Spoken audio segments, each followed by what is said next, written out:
कैसे आप सभी। मैं प्रीति आप सभी का स्वागत करती हूँ आपके अपने यूट्यूब चैनल स्टडी पॉइंट पे। तो दोस्तों उम्मीद करती होंगी कि आप अपना और अपनी फैमिली का अच्छे से ध्यान रखते होंगे। आप सभी का स्वागत है एक बार और एक नए अंदाज में एक नई वीडियो के साथ। तो सबसे पहले आपको एक नोटिफिकेशन कर दूं, मैं नोटिफाई कर दूं। क्या चीज़ है नोटिफिकेशन में कि आप सभी का रिजल्ट जो है 15 तारीख तक आने वाला है, यानी कि इसी मंथ के, जी हाँ इसी मंथ के 15 तारीख तक आने वाला है, ऐसी सूचना मिली है। उसके बाद मैं एक बात आप लोगों के लिए थैंक यू बोलना चाहती हूँ कि इससे पहले की जो वीडियो थी प्रोकैरियोटिक यूकैरियोटिक, उसमें आप सभी ने बहुत ज़्यादा हमको सपोर्ट किया है, उसके लिए भी बहुत बहुत धन्यवाद। आज के इस वीडियो में आपका स्वागत है एक नए अंदाज के साथ, एक नई ऊर्जा के साथ। इस वीडियो में हम जानेंगे प्लांट सेल और एनिमल सेल में क्या डिफरेंट होता है। सबसे पहले बता दूं, प्लांट यानी कि एक प्लांट का स्ट्रक्चर जो आप देखते हो और एक एनिमल का स्ट्रक्चर यानी कि पादप कोशिका और जंतु कोशिका में क्या क्या मेन इंपॉर्टेंट जो है डिफरेंट, वो हम बात करेंगे। ऐसा तो आप लोग बहुत सारे डिफरेंट निकाल सकते हो, लेकिन जो इंपॉर्टेंट डिफरेंट होता है, जिसका वैल्यूएबल होता है, यानी कि एक पता कर सकते हैं हाँ ये मेन इंपॉर्टेंट है। तो चलिए देखते हैं। सबसे पहले बात करूँ पादप कोशिका। पादप कोशिका को ही हम क्या बोलते हैं फ्रेंड्स, प्लांट सेल के नाम से जानते हैं। क्या? Plant cell. प्लांट सेल बोलते हैं पादप कोशिका को, जंतु कोशिका को हम क्या बोलते हैं, एनिमल सेल के नाम से जानते हैं। इंग्लिश में भी बता देती हूँ मैं ताकि आपको कोई दिक्कत ना हो। पादप कोशिका में जो कोशिका भित्ति होती है वो किसकी बनी होती है, ये एकदम इंपॉर्टेंट पॉइंट है। जो पादप कोशिका में यानी कि प्लांट सेल में जो सेल वॉल होता है वो सेलुलोज की बनी होती है। किसकी बनी होती है? सेलुलोज की। लेकिन क्या मैम एनिमल सेल में सेलुलोज होता है?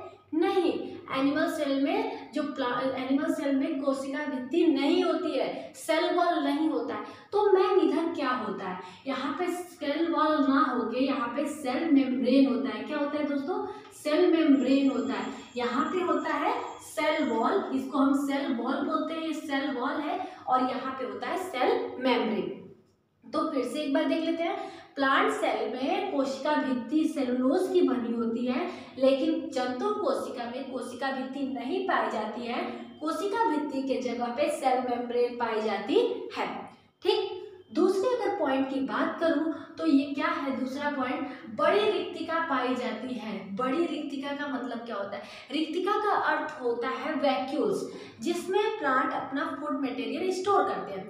तो प्लांट को स्टोर करने के लिए तो बड़ी बड़ी थैलियाँ चाहिए। ये रिक्तिका को इंग्लिश में वैक्यूल कहते हैं। इस वैक्यूल में जितने भी प्लांट्स होते हैं वो अपना फूड स्टोर करते हैं। But in the animal cell, cell जो रिक्तिकाएं होती है ये छोटी रिक्तिका प्रेजेंट होती है। कैसी होती है? छोटे छोटे होते हैं। इसमें होती है बड़ी सी रिक्तिका लार्ज वैक्यूल, इसमें होता है एनिमल सेल में कैसा होता है स्मॉल वैक्यूल प्रेजेंट होता है। अगर मैं बात करूं नेक्स्ट पॉइंट की, तारक काय। What is this? तारक काय ना जो होता है सेल डिवीजन में आपको दिखाई देता है। ये तारक काय को हम इंग्लिश में सेंट्रोसोम बोलते हैं।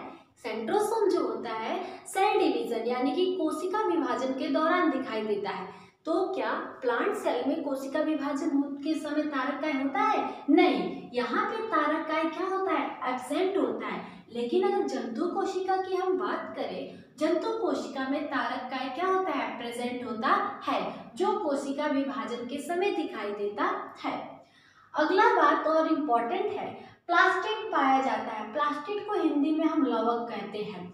लवक 3 प्रकार के होते हैं, क्लोरोप्लास्ट, क्रोमोप्लास्ट एंड ल्यूकोप्लास्ट। ये इनका मतलब क्या होता है? लवक का मतलब क्या होता है?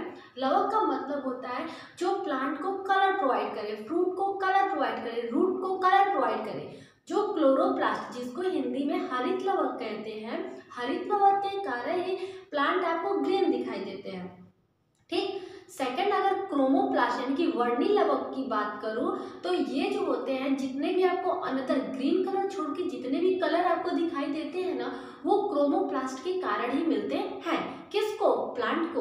अगर लास्ट वन ल्यूकोप्लास्ट, ल्यूकोप्लास्ट को हिंदी में हम अवर्णी लवक कहते हैं, जो रूट में यानी कि जड़ों में पाया जाता है।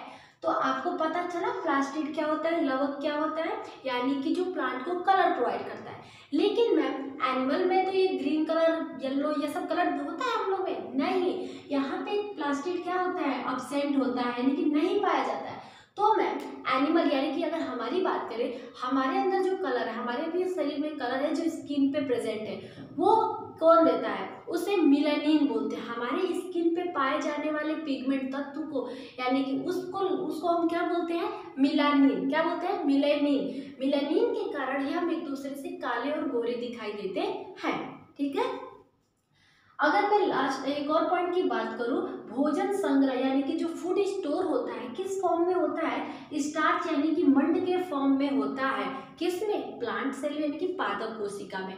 इसमें भोजन इकट्ठा होता है किस फॉर्म में? स्टार्च के रूप में। एनिमल में किस रूप में होता है? ग्लाइकोजन के रूप में होता है। किस फॉर्म में होता है? ग्लाइकोजन के रूप में होता है। अगर लास्ट में मैं बात करूं, केंद्रक किनारे होता है। जो क्यों किनारे है मैम? न्यूक्लियस क्यों किनारे है? क्योंकि बेटा इसका जो वैक्यूल है, ये रिक्तिका है, वो बड़ा साइज का होता है। बड़ा साइज के होने के कारण वो ज़्यादा स्पेस ले लेता है, जिसके कारण जो सेंटर में केंद्रक होता है वो साइड में चला जाता है। समझ में आ गया ना? क्यों केंद्रक किनारे होता है? वैक्यूल्स के कारण। इधर की बात करो तो इधर तो वैक्यूल्स छोटे छोटे थे, तो उसके जो केंद्रक है, जो न्यूक्लियस है, वो सेंटर में ही प्रेजेंट होता है। ये कुछ इंपॉर्टेंस जो कैरेक्टर है पादप कोशिका और जंतु कोशिका की। कोशिका भित्ति सेलुलोज की होती है, इसमें कोशिका भित्ति एब्सेंट होता है, यहाँ पे सेल मेम्ब्रेन होता है। बड़ी रिक्तिका पाई जाती है, इधर छोटी रिक्तिका पाई जाती है। तारककाय एब्सेंट होता है, इधर तारककाय प्रेजेंट होता है। प्लास्टिड लवक पाया जाता है, इधर प्लास्टिड लवक नहीं पाया जाता है। कितने लवक कितने होते हैं? 3 होते हैं। क्लोरोप्लास्ट, वर्णी लवक और अवर्णी लवक। भोजन संग्रह फूड स्टोर होता है स्टार्च यानी मंड के रूप में। यहाँ पे कैसे होता है? ग्लाइकोजन के रूप में। केंद्रक साइड में होता है क्योंकि यहाँ पे जो रिक्तिका होती है बड़ी होती है, इसलिए इधर बीच में होता है। आया समझ में ना? आई होप कि आगे होगा, क्योंकि ये कुछ ज़्यादा ही उतना डिफिकल्ट नहीं है, आपको समझ में आ गया होगा। तो अगर आपको समझ में आ गया होगा, आपको वीडियो अच्छी लगी होगी, तो वीडियो को लाइक कीजिएगा, कमेंट कीजिएगा और अपने फ्रेंड के साथ शेयर कीजिएगा। मिलते हैं अपने नेक्स्ट वीडियो के साथ, तब तक के लिए बाय बाय, टाटा।